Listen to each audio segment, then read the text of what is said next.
now that the election season's over, we're back to work.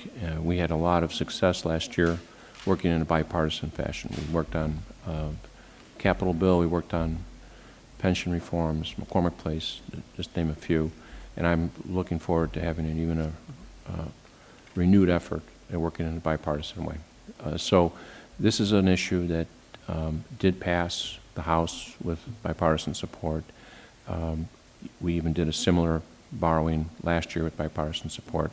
So I would like to work towards bipartisan support on this issue. If I understand it, we're making a decision here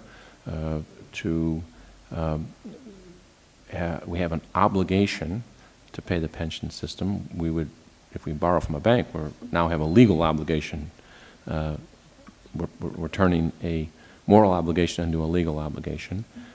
We have apparently a big problem with our unpaid bills for services that have already been rendered, that we owe the money to. That would, in effect, if this is done, we would provide some relief for those people to be paid.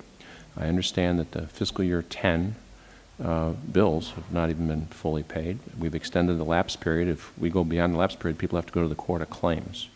So I guess what I'm saying is that there is another alternative going forward, and that is to cut, instead of borrowing this money, to cut.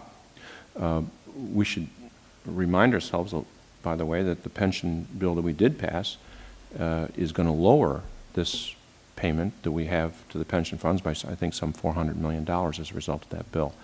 So what I'd suggest is that we have a couple weeks before we come back. We'll see if there's a way in which we can reach some support from on both sides of the aisle for this. The borrowing will have to be delayed until we do come back.